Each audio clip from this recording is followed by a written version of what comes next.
Pintoras, poetas, ilustradoras, escultoras, pensadoras, novelistas, mujeres todas ellas grandes y artistas.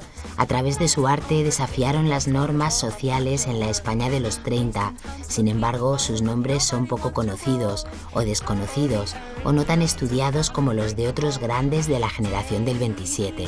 Pues mantenían una relación estrecha, los miembros masculinos y femeninos. Lo que no se entiende es cómo en los manuales de historia, los manuales de literatura, estas mujeres no salen con la misma frecuencia que salen los miembros masculinos de esta generación. No se entiende, o desgraciadamente sí, su condición de mujeres las desterró a muchas de ellas tras el exilio. Hoy las vamos a recordar en Las sin sombrero, un documental absolutamente imprescindible. Nunca hemos tenido noticia de que formaran parte de la generación del 27. Muchas de estas mujeres habían dejado tras de sí una obra que, siendo ecuánimes, si se compara con algunos de los compañeros de generación, pues están al mismo nivel o incluso por encima. La escritora Concha Méndez, la ilustradora y escultora Margal Gil Roeset, la escritora y actriz Josefina de la Torre.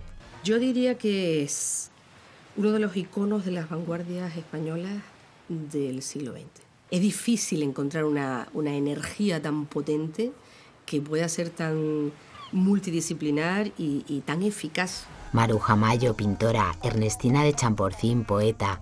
Me parece una de las personalidades más interesantes de la generación del 27. Y ahí no hago distingos entre hombres y mujeres, sino que es una generación muy brillante en la que está Lorca, Cernuda, Alberti, Elisaldre. La filósofa María Zambrano, las escritoras Rosa Chacel y María Teresa León. Es una mujer de una gran importancia, pero muy desconocida, tapada, olvidada. Ahí desaparece una generación de mujeres que es la generación de oro de las mujeres en España. Rompedoras, transgresoras, valientes, luchadoras, que habían conseguido cotas de libertad. En nuestro Imprescindibles de hoy vamos a ver un documental sobre 8 mujeres de la generación del 27, todas ellas de gran talento, muy obviadas en la historia, en la que en general solo se habla de ellos, las sin sombrero.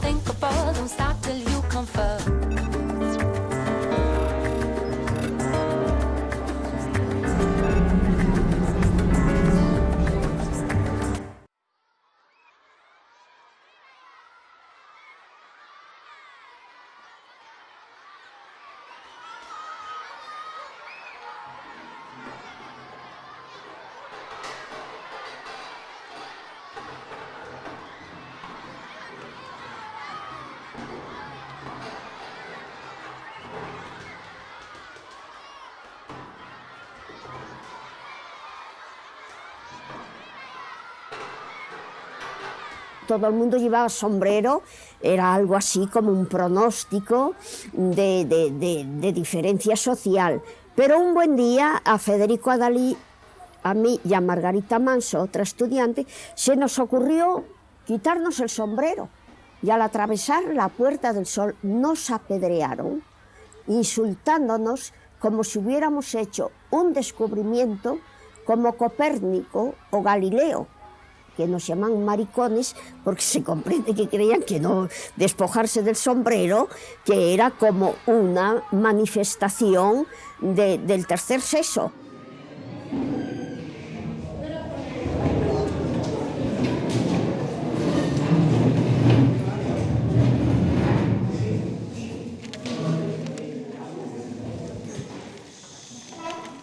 La materia de hoy pues será examinable como siempre, ¿vale? Bueno, a veces la historia que viene en los libros no es la historia real, es la historia seleccionada por un autor. Entonces, yo he elaborado la teoría de los puntos ciegos, eso que en los libros no se nos cuenta, especialmente en los libros de literatura. Nosotros hemos estudiado la literatura desde la Edad Media hasta el siglo XX. Si hacéis una comparativa solamente en este periodo, podéis encontrar más de 200 autores hombres. Y sin embargo solo habéis estudiado 4 mujeres. La historia tiene que completarse, que la historia necesita contarse entera.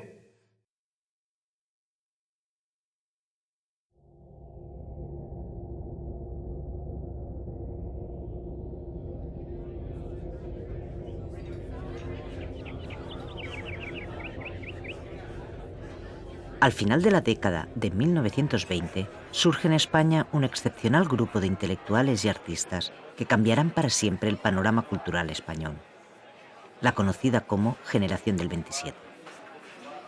Federico García Lorca, Salvador Dalí, Luis Buñuel o Rafael Alberti son algunos de sus miembros más destacados. Todos sabemos quiénes son y la importancia de su legado. Pero tan amplio es el conocimiento de sus miembros masculinos como amplio el olvido de sus figuras femeninas.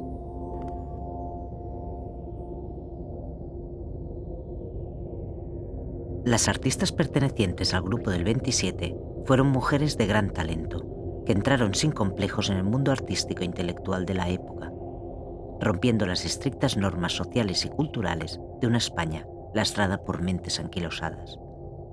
Su obra es decisiva para entender un país que nunca la reivindicó. Más allá de que no se ha reconocido los méritos de las mujeres escritoras de aquel grupo, es que incluso nunca hemos tenido noticia de que formaran parte de la generación del 27.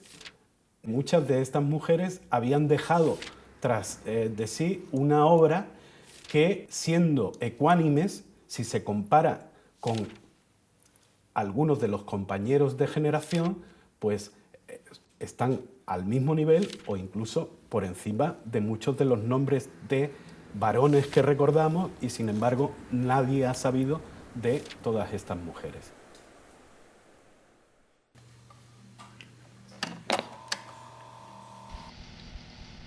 Bueno, probando. Me acuerdo un día que mi padre tenía un amigo y vino a verle. Y entonces le dice a mis hermanos, que eran muy chiquitos, ¿tú qué quieres hacer de mayor? Y yo me adelanté y dije, a mí no me preguntaba nada. Digo, yo voy a ser capitán de barco. Y que las niñas no son nada. Yo le tomé un odio a aquel hombre horrible. Porque que eso de las niñas no son nada. Yo desde pequeña quería hacer algo, ¿verdad?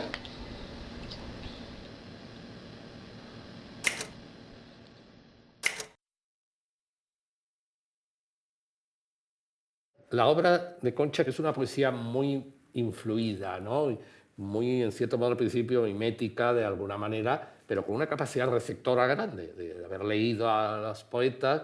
Y, por ejemplo, Inquietud y Surtidor, sus primeros libros, pues son libros juveniles, libros un tanto inexpertos, pero donde a veces surge la imagen, porque eso sí, ella nunca llegó a ser una vanguardista en poesía.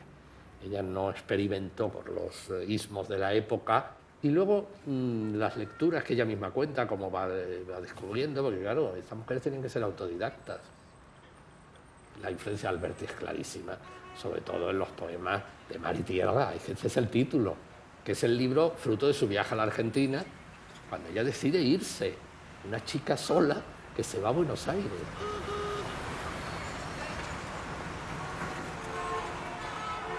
Y ella entra en el ambiente bonaerense, Buenos Aires, una ciudad con una actividad y una gente grande, tanto que ese libro se lo publican en Buenos Aires con los dibujos de Nora Borges, la hermana de Jorge Luis Borges, y es un libro precioso. Luego regresa a España y se vuelve a incorporar. Y luego ya el encuentro ya con las experiencias amorosas que ha vivido, y hermanas, y amigos, y la lleva a ese libro, que es un librito pequeño, Vida a Vida, donde de alguna manera está detrás la historia con Alto Laguirre, pero ahí hay una evolución en su lenguaje poético, siempre dentro de una poesía que pudiéramos llamar clásica.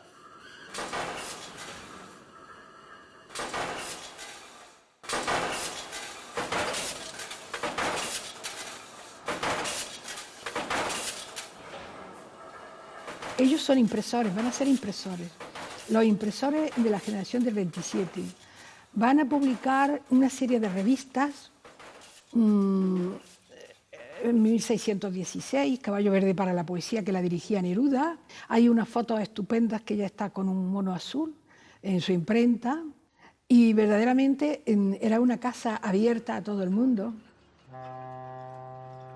Era una mujer que despierta a unos sueños que todas las mujeres querían, de libertad, y que tiene el valor de ponerlo en práctica, porque muchas de ellas hubieran querido volar a Europa o América, pero ella lo hace. este romper, este abrir nuevos caminos, este querer, ese vitalismo que hay en Concha Méndez. Incluso al final, en Concha, cuando todo es muy negativo y hay muchas sombras, ella titula uno de sus libros, ella dice vida y vivir, vivir por encima de todo, a pesar, cuando ya incluso es una mujer mayor.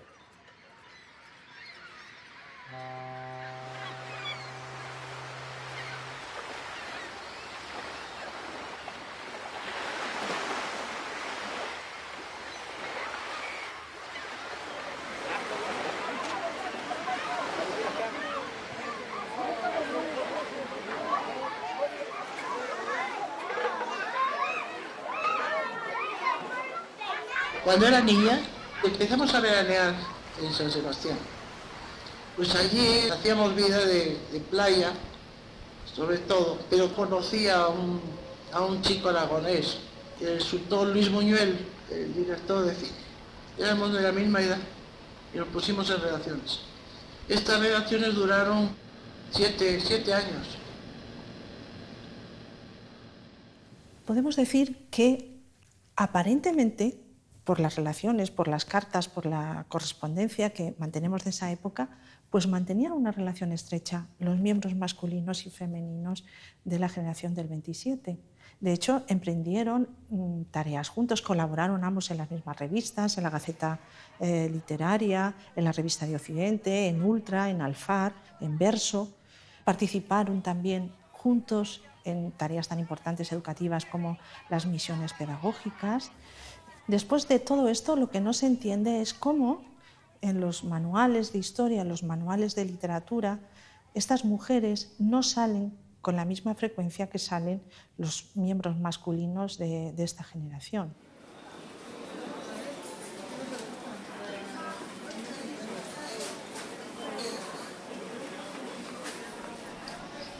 Que el ambiente que yo he vivido de verdad, la generación del 27 es una cosa increíble. Porque era algo único que ha habido en el mundo, de tanto poeta y tan buenos.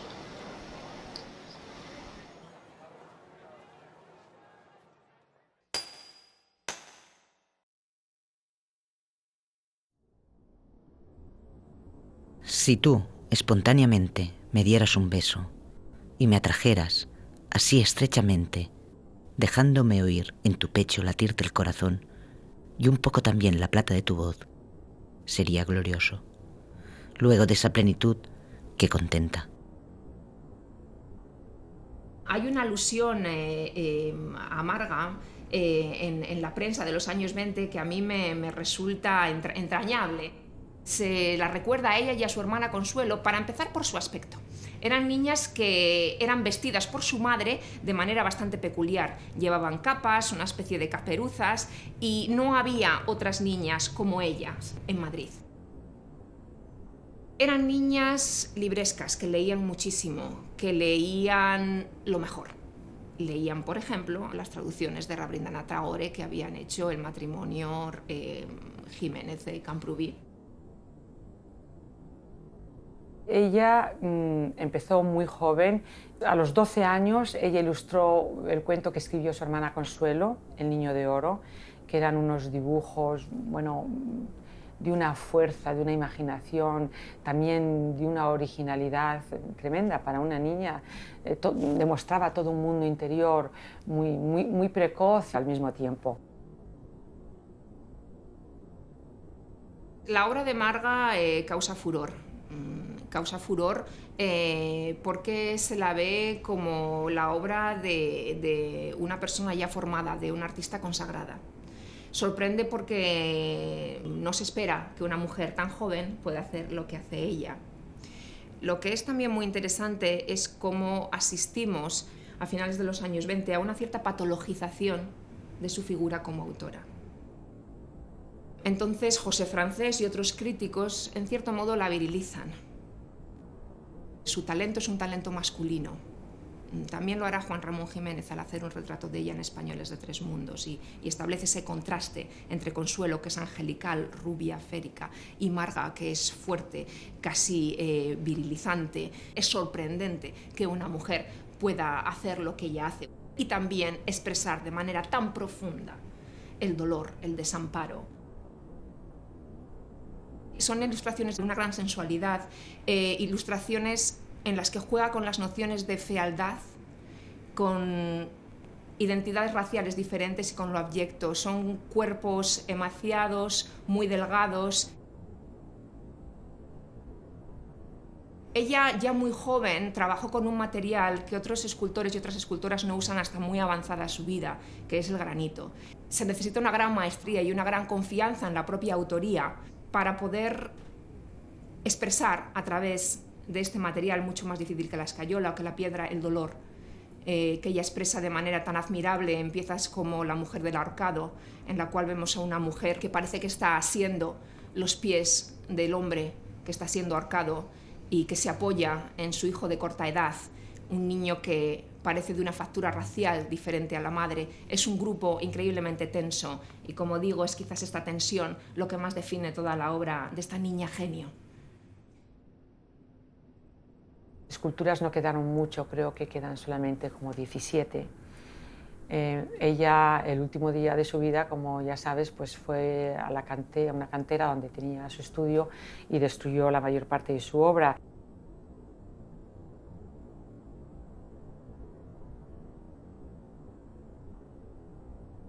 Yo creo que cuando se trabaja con una autora o un autor que muere a destiempo, hay que hacer un gran esfuerzo para que esa muerte no domine todo el trabajo que haces de investigación, de análisis, porque una muerte a destiempo es algo que no se entiende, es algo que casi que te fuerza a buscar una interpretación, y hay que aceptar que quizás eso no es posible. No es posible saber a ciencia cierta por qué una persona decide quitarse la vida. Ella deja un diario, deja una serie de escritos, y yo creo que hay un componente común en esos escritos finales, y es que reflexiona sobre un ideal de autoría, un ideal de vida artística, que piensa que no va a poder cumplir. Y al no poder cumplirse, decide pues acabar con su vida.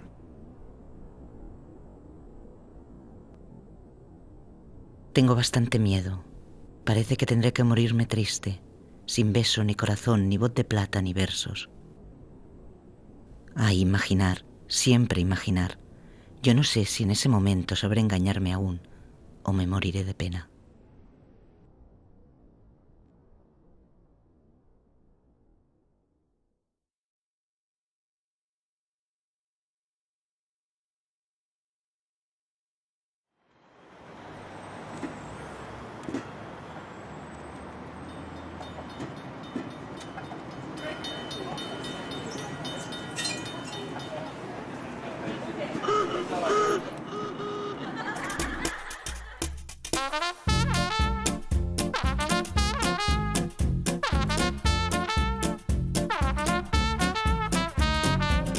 Estaba de moda en aquella época nuestra de juventud, los bailes, entonces íbamos allí a bailar y luego después íbamos al cine y todas esas cosas.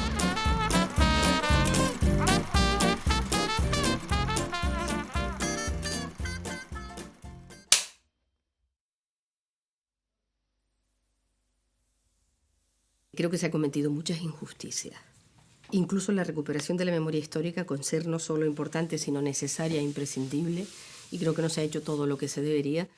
Y creo que en este punto Josefina de la Torre hasta ahora ha pagado un peaje, porque hubo mucha gente en el terreno cultural que nos ocupa que se quedó, que no se exilió, y que corren el grave riesgo de pasar absolutamente desapercibidos, incluso no reivindicados, de una enorme labor que hicieron durante años muy duros, porque si fue difícil exiliarse, para muchos de ellos fue muy difícil quedarse. Yo diría que es uno de los iconos de las vanguardias españolas del siglo XX. Lo digo no solo porque así fue catalogada, sino porque realmente si uno mira el conjunto de la primera mitad del siglo XX, lo que fue la participación sobre todo de las mujeres en la vida cultural intelectual española, encuentra muy poquitos casos, pero sobre todo encuentra muy pocos casos que además de ser mujer, pues sean tan polifacéticas y tan emprendedoras y tan pioneras en facetas muy diversas. Es difícil encontrar una energía tan potente que pueda ser tan multidisciplinar y tan eficaz, porque no eran entretenimientos, era verdadera vocación militante la que ella tenía por cultivar distintas facetas artísticas. Josefina adopta el personaje de Marlene Dietrich sin demasiado esfuerzo. La verdad es que incluso físicamente llega a parecerse. Hay algunas fotos firmado por Marlene Dietrich dedicado a Josefina de la Torre, sabiendo que era quien le doblaba el castellano. El perfil de Josefina como actriz, imagínate una Marlene Dietrich en los años 40 en el cine español.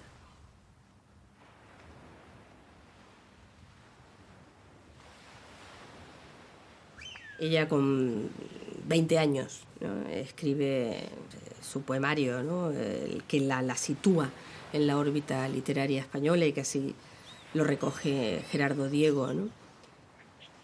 Y ese reconocimiento sí, es indiscutible, no se puede negar. Se podrá discutir si la nómina de los poetas del 27 incluye a todos los que eran, si son todos los que estaban o no, pero desde luego los que están son indiscutidos, ¿no?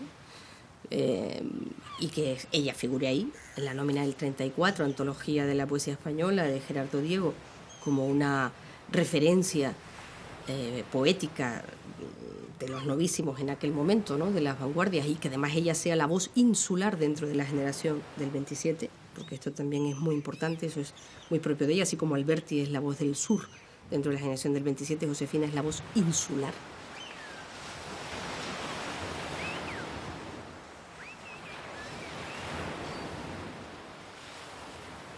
De haber sido, sería igual que tú, tan cierta que en mi recuerdo vives rubia y pequeña, envuelta en la tranquila claridad de tus ojos.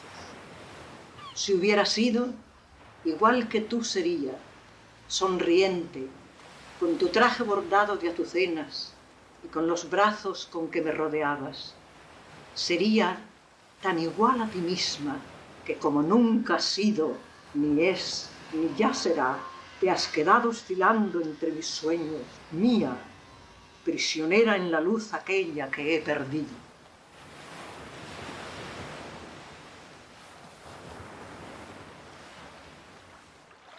Hay un poema memorable que ocurre justo después de la Guerra Civil, cuando se produce el exilio de la mayoría de sus compañeros. Mis amigos de entonces, se titula. Es desgarrador.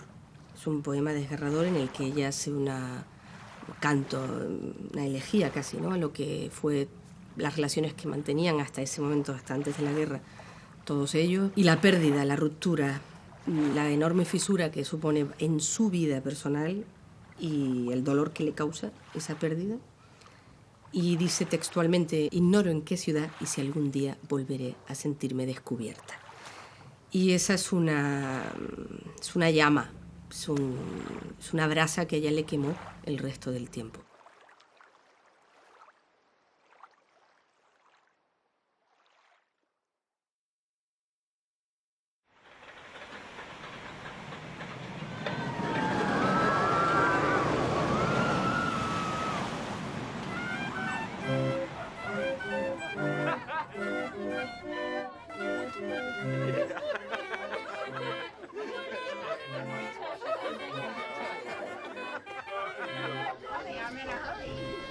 Y me acuerdo de atardeceres en la verbena.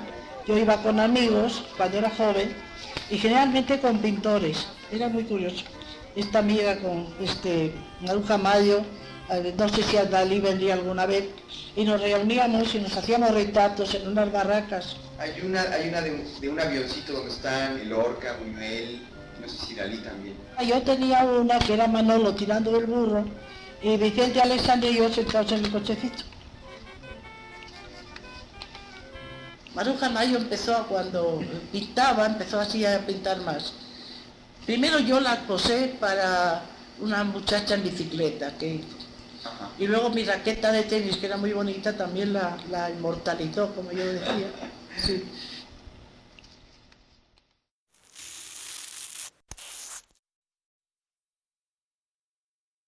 El mundo madrileño de los años 20 que tiene ese lado un poco pueblerino y por otro lado esa enorme efervescencia y ese enorme entusiasmo de una generación que está muy unida. Los pintores y los poetas realmente van de la mano, son muy amigos y Maruja goza de esa confianza y tiene intimidad con todos ellos, o con muchos de ellos, ¿no? Y esa parte un poco de la recuperación de lo popular, del arrabal, un poco ese mundo del extrarradio, de la feria, de la verbena, de las vistillas en Madrid, de San Isidro. Enseguida ella incorpora todo este mundo, que es un mundo, por otro lado, dinámico, moderno, de movimiento, un poco ese lado que gustó tanto a los futuristas y tal, del movimiento, del color, de las cosas que pasan de una manera simultánea.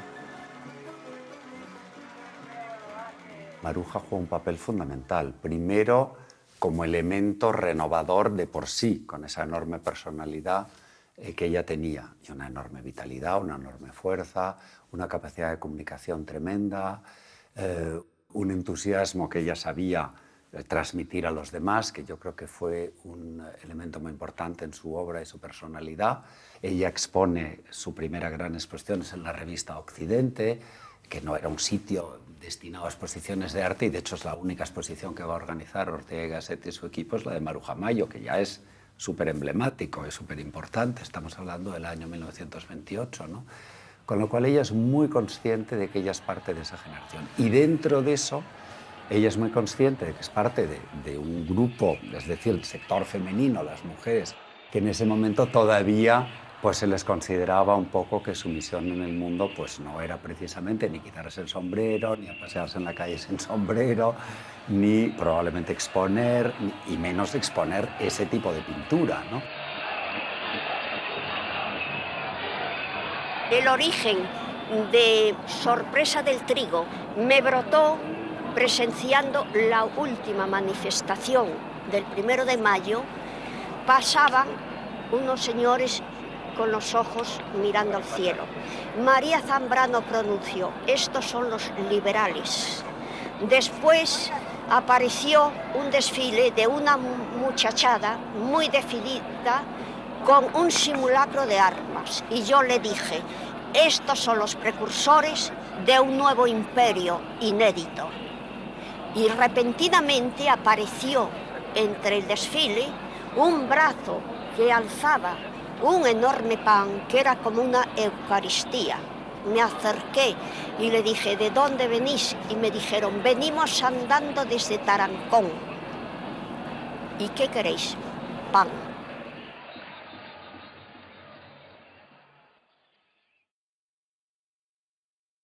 Sin exagerar, y me gustaría no exagerar, pues es como la gran pintora del siglo.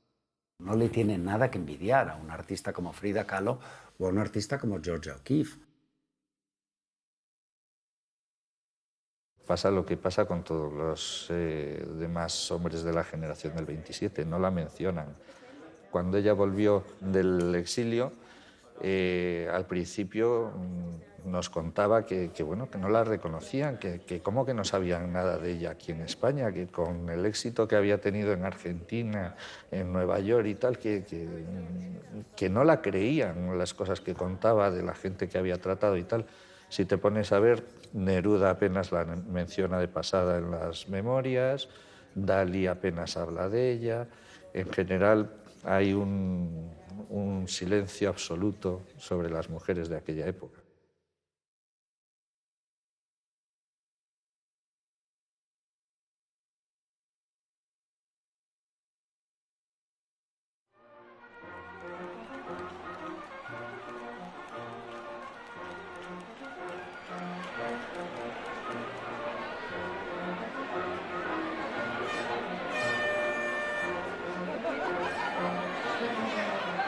Realmente la libertad de la mujer en España, el avance de la condición social de la mujer en España no hubiera sido posible sin el fenómeno de la República, sin la aparición del gobierno de la República.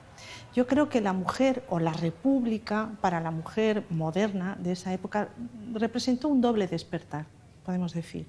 un despertar a un marco político lleno de libertades que ellas mismas contribuyeron a establecer, a instaurar, pero por otro lado supuso el despertar de la verdadera condición femenina.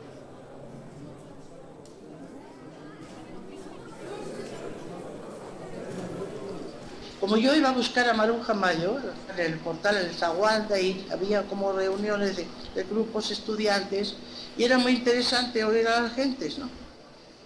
En aquella época yo conocí también, bueno, a Rosa Chacel y a Ernestina de Champurcí, una escritora muy buena, poeta. Nos hicimos muy amigas.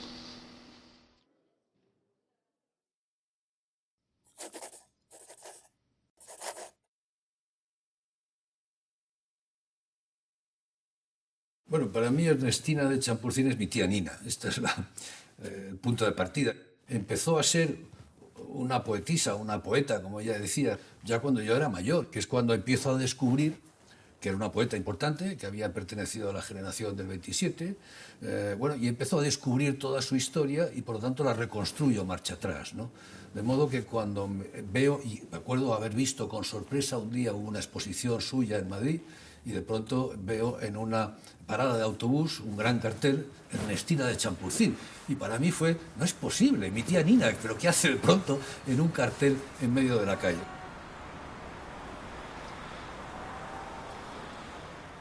Me parece una de las personalidades más interesantes de la generación del 27. Y ahí no hago distingos entre hombres y mujeres, sino que es una generación muy brillante en la que está Lorca, Cernuda, Alberti, Alisaldre, Guillén, Salinas. Una de las personalidades más brillantes de esa generación.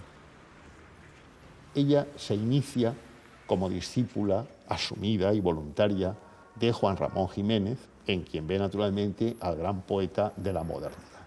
Y ella quiere ser moderna. Y ella tiene pues, poemas sobre el jazz, sobre el baile, de momento sobre la velocidad. Incluso Juan Ramón Jiménez le comenta a Juan Guerrero Ruiz que han ido a ver esta escultora, la Gil Roset, y Ernestina. Y Ernestina dice que la manera en que ella se suicidaría es a toda velocidad, con un coche a toda velocidad lanzado contra un precipicio o contra el mar. De manera que hasta en la manera de pensar la muerte, Ernestina de Champurcín era hipermoderna.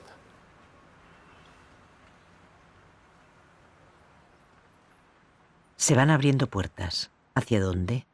Es la hora de mover lo soñado, de recurrir a aquello que parecía imposible. Un destino se cierra, otro se abre oscuro con un poco de luz agazapada al fondo. Tal vez alguna imagen perdida en la memoria, una isla con árboles entramados de flores, una franja de tierra que el mar ciñe celoso. Los sobres se abigarran de ciudades insólitas. ¿Cuáles abrirán sus puertas a ese nacer distinto? Nadie pregunta nada, y surge la sorpresa cuando un adiós se empina sobre el que aún no sabe.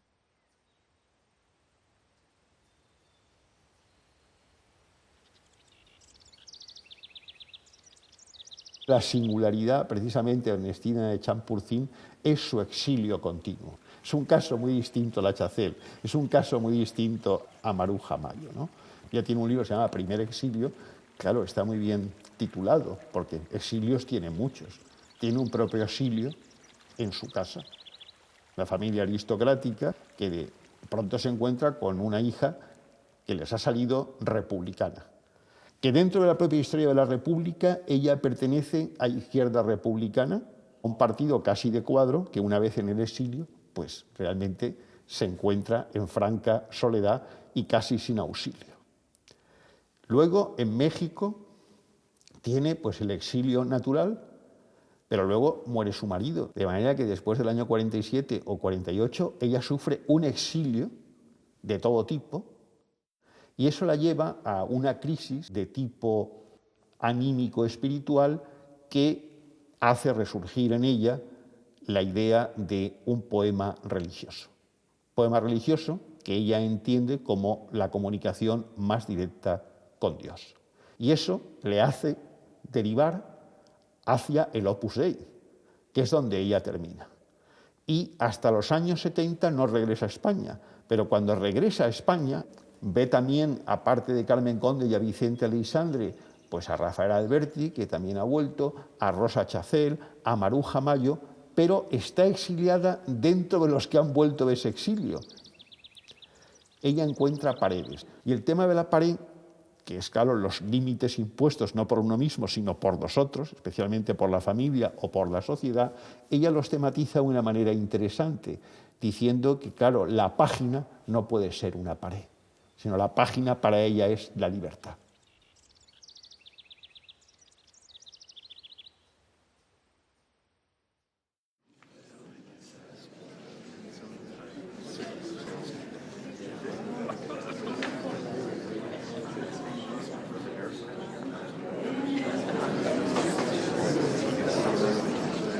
Cuando hacían antologías en Gerardo Diego, nos excluía a las mujeres. Yo le dije un día, digo, bueno, mira, tú nos excluirás, pero yo debajo de la falda llevo pantalón. Así es que, ya. La verdad que me da antipático, ¿eh? Porque no se puede hacer eso. Los del 27, hacia todas las mujeres, tampoco las cruciaban tanto, vamos a ser justos, ¿eh? Las tuvieron un poco... Tú sabes que cuando se hace la antología de Gerardo Diego, en la primera no hay ninguna mujer, en la del 32, y en la del 34 entran Ernestina y Josefina de la Torre, pero ahí se entiende porque muchos se oponen, no quieren que estén, Concha Méndez no. Y luego ha habido antologías donde no las incluían.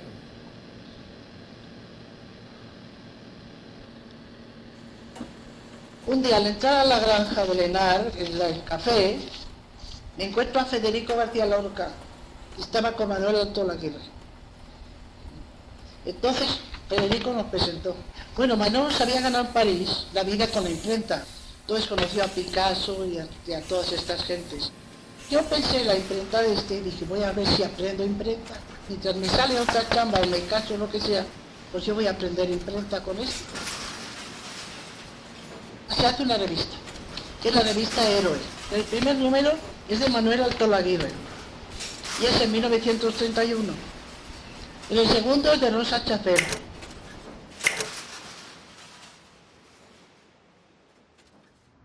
Bueno, era una figura simplemente deslumbrante. O sea, si tuviera que usar una palabra para calificarla, tendría que usar la palabra deslumbrante. En todos los sentidos, ¿no? Desde el punto de vista de su obra literaria. Y claro, eso ya era, digamos, entrar en el mundo de Rosa Chacel era entrar, no sé, a través de una de las puertas sagradas, por decirlo de algún modo, ¿no? Cuando Rosa Chacel escribe Teresa en la España de los años 30, tiene ahí un propósito muy claro y un mensaje muy claro sobre el papel de la mujer y la capacidad de la mujer para transformar un estado social determinado y una escala de valores, etcétera, etcétera. Con la peculiaridad de que además fue escrita en una encrucijada histórica de España, con todo lo que supuso la Segunda República, justamente para desencajonar o desanquilosar o liberar a la mujer en su esfera íntima, personal, en su papel o en su peso social también, ¿no? María Zambrano y Rosa Chacel, siendo unas pipiolas, seguían a Ortega y acudían a sus tertulias en la Revista de Occidente o a sus clases en la Universidad de Madrid, estaban mucho más preparadas para encarrilar los tiempos que se venían que algunos otros que después figuran en las historias de la literatura como nombres indiscutibles de la nómina del 27. La nómina de una generación, ¿cómo se juzga o cómo se valora? ¿A partir de lo que un historiador dijo, escribió o sentó? ¿O a partir de lo que produjo esas personas? Y luego desde el punto de vista personal, lógicamente sus relaciones pues, con María Zambrano, con Cernuda, con Alberti, con María Teresa, estuvieron ahí.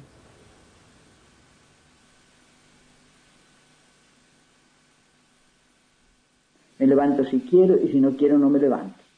Dramatizando esa posibilidad conflictiva, me levanto o no me levanto. ¿Tendré fuerzas para levantarme? Puedo seguir aquí indefinidamente. ¿Y qué pasa si sigo aquí? No pasa nada, pero no soy capaz.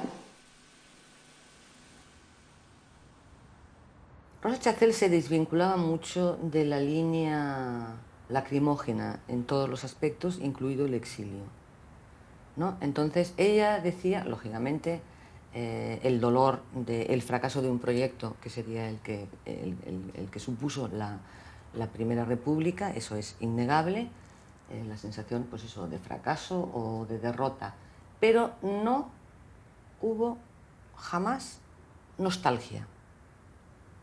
Nostalgia de volver y todo eso, no, porque la España victoriosa no era la España de ella, y a esa España ella no quiso volver, nunca. Y el ser una persona muy sincera, le dio una imagen que no era la imagen, a mi modo de ver, verdadera de ella, ¿no? Como persona exigente, como persona tal, porque era una persona que si alguien le decía una tontería, pues no tenía ningún prejuicio en decir, mira, es que esto que estás diciendo es una solemne, a lo mejor decía eso, solemne tontería, o cosas así.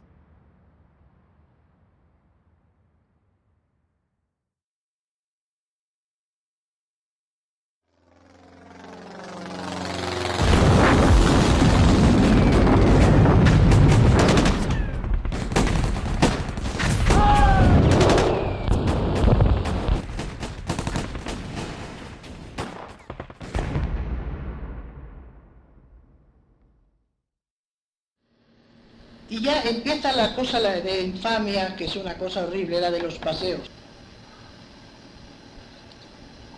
Los paseos era que las derechas mataban gente de izquierdas y las izquierdas gente de derechas. Les sacaban de las casas, los detenían donde fuera, los llevaban de paseo, como se llamaban los paseos, y los fusilaban. Lo cual era tan monstruoso que era una cosa horrible.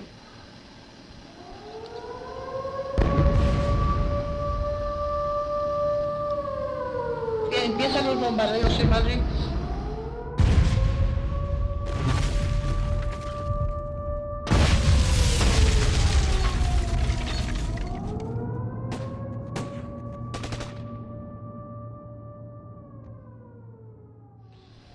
A pesar de los bombardeos, se forma el Congreso de Escritores Internacionales. Nos reunimos los escritores y formamos una alianza antifascista.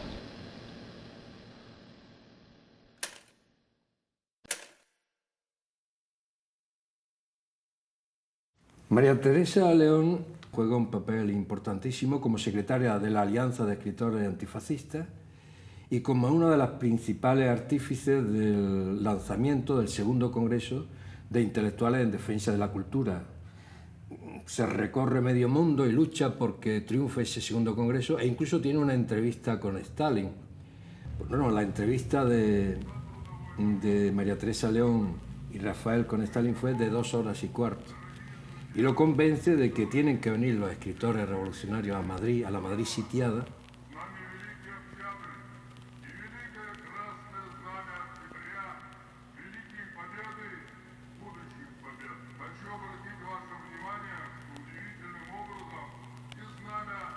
Si yo tengo que resumir la personalidad literaria de María Teresa, me acuerdo por una parte de su labor como memorialista, porque me parece que Memorias de la Melancolía es uno de los grandes libros de memorias de la literatura española contemporánea y de la literatura del 27.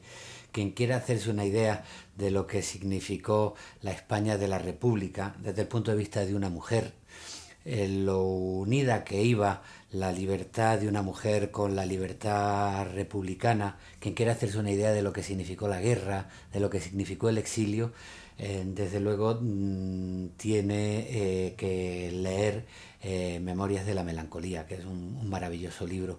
Me gusta mucho también otro libro suyo titulado La historia tiene la palabra, donde dejó memoria de todos los esfuerzos que hizo la República en su afán por defender la cultura y defender el patrimonio español durante los años dificilísimos de la guerra. Y me parece que María Teresa es también una novelista de mucho interés. Yo recuerdo con especial gusto una de las novelas que publicó en el exilio, que se llama Juego Limpio, y en la que reconstruye todo el mundo de la Alianza de Intelectuales Antifascistas, la labor de la gente de la cultura en la guerra civil y muy en concreto en las guerrillas del teatro, cómo se involucró ella y se involucraron muchas gentes de la cultura en comprometer la cultura con la causa de la libertad.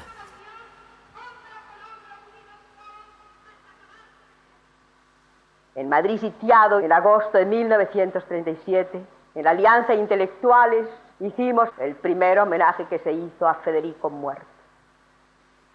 Representamos el amor de don Perlimplín con Belisa en su jardín.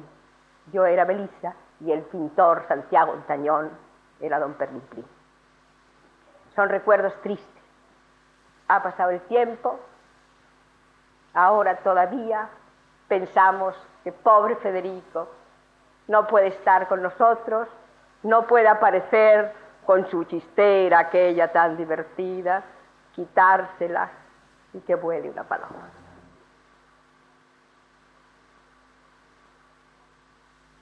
Buena parte de su liberación como escritora tuvo que ver también con un compromiso político. Su mirada es política, pero es también poética, y yo creo que esa vinculación viene de la necesidad de unir su conciencia de mujer con su compromiso político.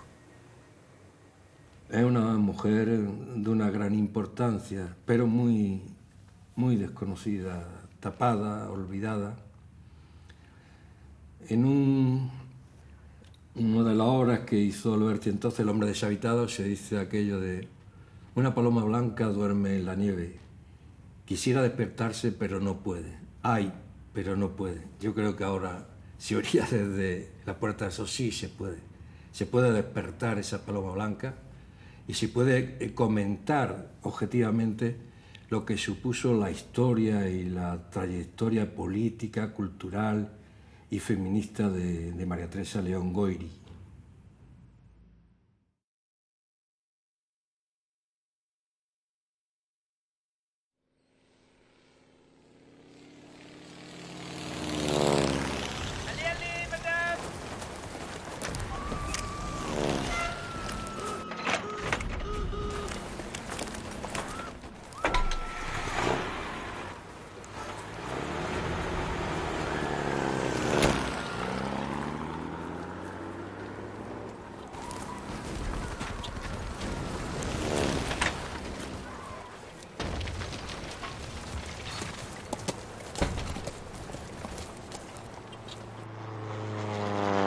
Pero claro, pues las tantas cosas que perdí en Madrid cuando dejé mi casa, como pensaba volver, ¿cómo iba yo a creer que no iba a volver nunca más, verdad? A verlo aquello. Pero qué cosa, ¿eh?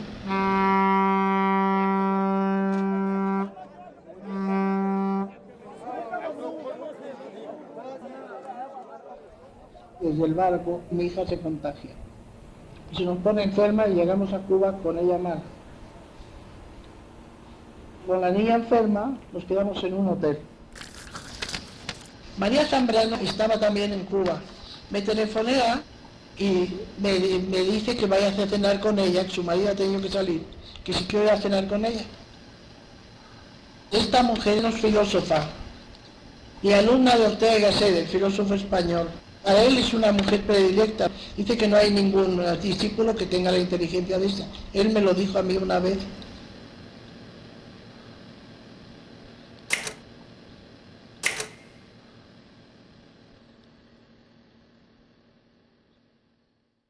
María Zambrano es una de las principales pensadoras españolas del 20 y escribía en igualdad de condiciones que el resto de sus compañeros. En Revista de Occidente publicaba sus libros, participaba en tertulias. El pensamiento de María Zambrano pertenece a una cierta tradición que surge a finales del XIX y principios del XX, que se conoce con el nombre de vitalismo, lo que busca sobre todo la aplicación, la utilización de la filosofía como método o como camino de vida, como una razón que te utilice el hombre para poder vivir, es decir, una razón práctica, una filosofía práctica, una ética, una forma de vida. Para María Zambrano la realidad no se da en ideas, sino antes de darse previamente en ideas o conceptos se da en un sentir. Esto es una cosa que retoma de Unamuno.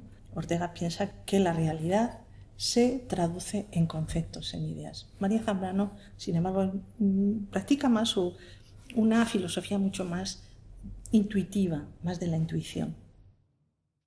La escritura de María Zambrano parece dicha, parece vocalizada, parece como si fuera una confidencia al oído del lector, como si ella hablara. Ella habla, no escribe, habla. Lo que pasa es que está escrito, pero a la inmediatez de su escritura parece como si fuera una voz. Y este punto justamente le acerca al poeta, le acerca al novelista, le acerca al místico y posiblemente le aleje del filósofo estricto. Ella en aquel momento está casada y cuando estalla la guerra civil, ellos están en el extranjero. Cuando la guerra empieza a perderse por parte de los republicanos, María Zambrano y su marido vuelven a España justamente cuando los intelectuales salen de ella y ella vuelve otra vez a España porque cree que España le necesita. La historia de España para María es la historia de la resistencia de un espíritu libre, autónomo, que nunca ha podido desarrollarse porque siempre las circunstancias históricas han sido superiores a la realidad y se han impuesto a ellas. Ella espera que llegue el momento justamente de la utopía, porque el concepto de utopía es un concepto para ella muy interesante que la transmite a sus alumnos en México, en Chile, en Cuba, y todos ellos lo recuerdan como aquel espacio mental donde se puede vivir en paz, en libertad y en tranquilidad moral.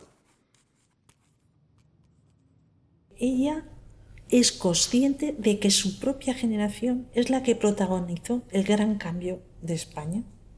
Y ella es consciente de que esa generación pagó muy caro ese intento, ese sueño, ella más tarde le llamará delirio, de una España libre y progresista.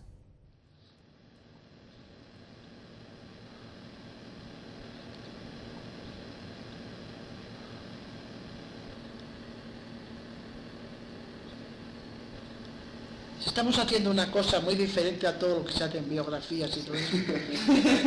No, es que a mí, ¿sabes qué pasa? Pues si yo pienso en una biografía mía, tengo una sensación muy rara. Mejor no pienso en eso, sino de contar, relatar anécdotas y cosas, ¿verdad? Claro, sí. Porque si no me parece que me ha salido bigote. No sé por qué, me pone uno serio, y yo siempre que estaba la gente en plan serio, me siento como si tuviera bigote, y digo, bueno, qué barbaridad, lo que me está pasando a mí. Qué cosa, ¿verdad?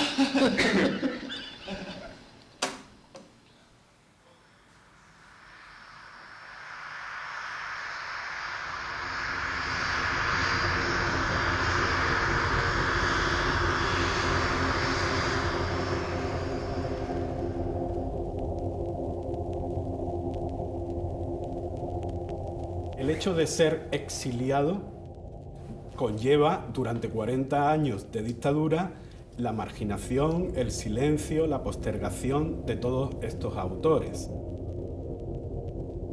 Pero en el caso de las mujeres es aún peor, porque al hecho de ser exiliadas también se le une el hecho de ser mujeres, con lo cual eso significa la inexistencia total en la historia de la literatura de su siglo, de su época. A veces los silencios son más peligrosos que las balas del enemigo, pues. Ahí desaparece una generación de mujeres que es la generación de oro de las mujeres en España, junto a ellos que fueron la generación de plata.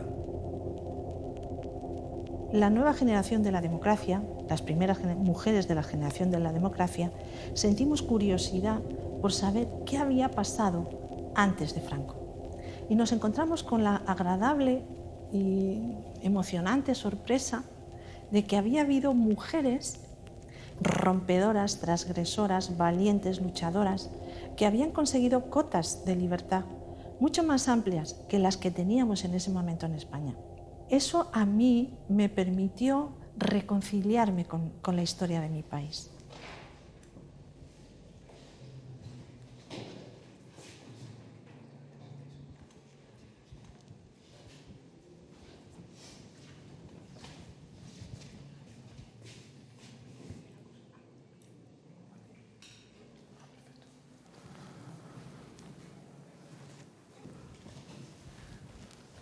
Bueno, ¿habéis terminado? Vale, pues entonces voy a pasar a recogerlo, ¿vale? ¿Os parece? Marco, el tuyo. Marcos, tuyo. Y José Antonio, el tuyo, ¿no? ¿Terminado? Muy bien, pues ya los tenemos todos entonces, ¿no? ¿No están todos? ¿Falta alguien? ¿Quién es? ¿Qué mujeres? ¿Vosotras faltáis? ¿Quiénes sois vosotras? Que no lo veo yo, pero claro, ¿quiénes sois? Compañeros, así se construye la historia.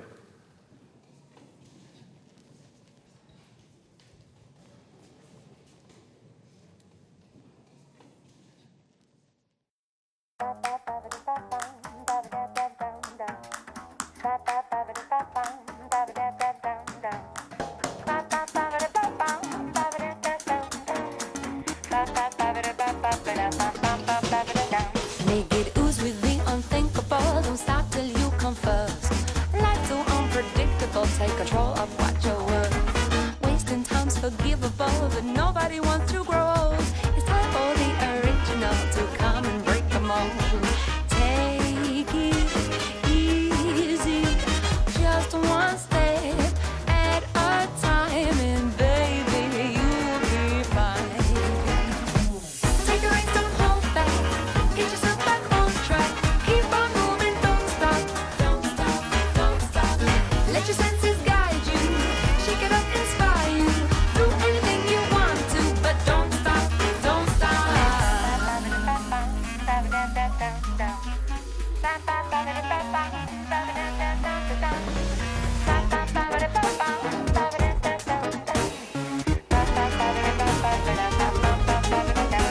Remember how you made it here, a game of truth or dare. You rolled the dice with confidence, now the fortunes we can share. The finish line is drawing near, just keep your eye on the prize. A new style is calling you, why don't you try it on the sides? Take it easy, just one step at a time, and baby, you'll be fine. Take a race, don't hold back. Get yourself back on track. Keep on moving, don't stop. Don't stop, don't stop. Let your senses guide you. Shake it up, inspire you. Do anything you want to, but don't stop, don't stop.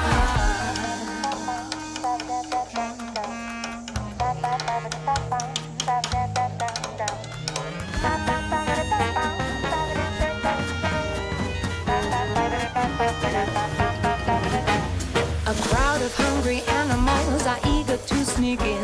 If you can find that leap of faith, then let the games